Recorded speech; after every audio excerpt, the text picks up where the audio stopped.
નમસ્કાર મિત્રો, જણાવતા ખૂબ જ આનંદ થાય છે કે તારીખ 23/5/2026ના રોજ સનાતન ફાઉન્ડેશન અમદાવાદ દ્વારા નિઃશુલ્ક છાશ વિતરણ આયોજન યોજાયું હતું. આ કાળઝાળ ગરમીમાં જ્યારે તાપમાન રોજે રોજ નવા રેકોર્ડ બનાવી રહ્યું છે, ત્યારે ઘરની બહાર નીકળવું પણ મુશ્કેલ બની જાય છે. આપણે થોડા સમય માટે ગરમીમાં રહીએ તો પણ પરેશાન થઈ જઈએ છીએ, પરંતુ વિચારો એ લોકો વિશે જે આખો દિવસ તડકામાં મહેનત કરે છે.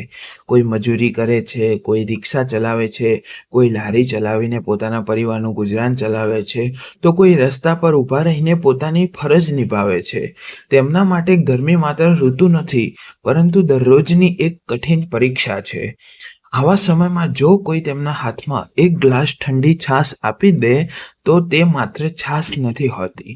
તેમાં પ્રેમ હોય છે, માનવતા હોય છે અને સમાજની ચિંતા કરવાની ભાવના હોય છે. આ જ ભાવનાને હૃદયમાં રાખીને સનાતન ફાઉન્ડેશન અમદાવાદ દ્વારા નિઃશુલ્ક છાશ વિતરણ કાર્યક્રમનું આયોજન કરવામાં આવ્યું. આ કાર્યક્રમનો ઉદ્દેશ માત્ર છાશ આપવાનો ન હતો, પરંતુ સમાજના દરેક વ્યક્તિ સુધી એક સંદેશ પહોંચાડવાનો હતો. આ દુનિયામાં હજુ માનવતા જીવંત છે. સેવા એ માત્ર પૈસાથી નથી થતી, સેવા તો હૃદયથી થાય છે. આજે અહીં અનેક સેવાભાવી કાર્યકર્તાઓએ પોતાના કિંમતી સમયમાંથી સમય કાઢીને આ સેવા યજ્ઞમાં યોગદાન આપ્યું છે. કોઈ છાશ તૈયાર કરવામાં જોડાયું, કોઈ વિતરણમાં જોડાયું, તો કોઈ આયોજનમાં જોડાયું, પરંતુ સૌનો હેતુ એક જ હતો: સમાજ માટે કંઈક સારું કરવું. મિત્રો, જ્યારે ગરમીમાંથી પરેશાન કોઈ વ્યક્તિ છાશનો એક ઘૂંટડો પીવે છે, ત્યારે તેમના ચહેરા પર જે સંતોષ દેખાય છે, એ જ આ સેવાની સૌથી મોટી કમાણી છે. આવા પળોમાં સમજાય છે કે સાચી ખુશી માત્ર મેળવવાથી નથી, પરંતુ બીજાને કંઈક આપવામાં છે. સનાતન ફાઉન્ડેશન દ્વારા સમયાંતરે વિવિધ સેવાકીય કાર્યો કરવામાં આવે છે. નિઃશુલ્ક ભોજન વિતરણ, નિઃશુલ્ક છાશ વિતરણ, ગૌ સેવા, નિઃશુલ્ક ધાબળા વિતરણ, જરૂરિયાતમંદ લોકોને મદદ અને આવા અનેક કાર્યો દ્વારા સમાજમાં નાનો પરંતુ સકારાત્મક બદલાવ લાવવાનો પ્રયાસ કરવામાં આવે છે. અમારો વિશ્વાસ છે કે જો દરેક વ્યક્તિ પોતાના જીવનમાં થોડો સમય અને થોડી ક્ષમતા સમાજ માટે ફાળવે તો ઘણા લોકોના જીવનમાં પ્રકાશ લાવી શકાય. મિત્રો, આજે તમે આ વિડીયો જોઈ રહ્યા છો તો કદાચ આ સેવા પાછળ આપનો પણ કોઈ ના કોઈ હિસ્સો છે. આપનો પ્રેમ, આપના આશીર્વાદ, આપનો વિશ્વાસ અમારા માટે ખૂબ જ કિંમતી છે. જો આપ અમારા આ સેવાકીય કાર્યો ગમતા હોય અને જો આપના હૃદયમાં પણ માનવ સેવા માટે ભાવના હોય, તો આપ આ સેવા યજ્ઞમાં સહયોગી બની શકો છો.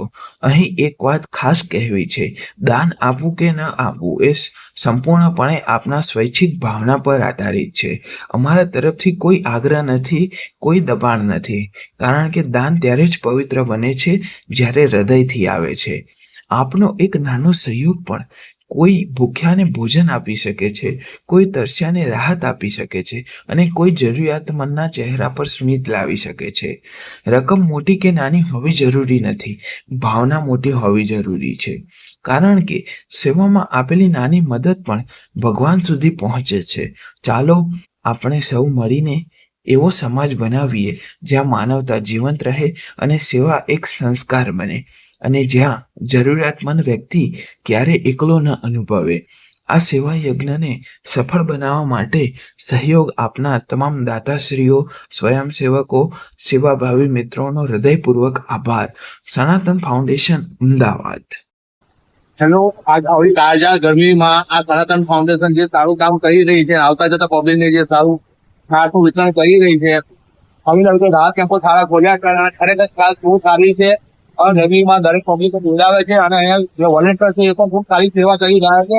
તમે લોકો બી આપણા ગ્રુપમાં જોડાવ બધા. સાહેબ, તમને કેવું લાગ્યું આ છાશ વિતરણ? બહુ સારું કામ કર્યું. માનવતા વાળું કામ છે, આવું કામ કરવું જ જોઈએ.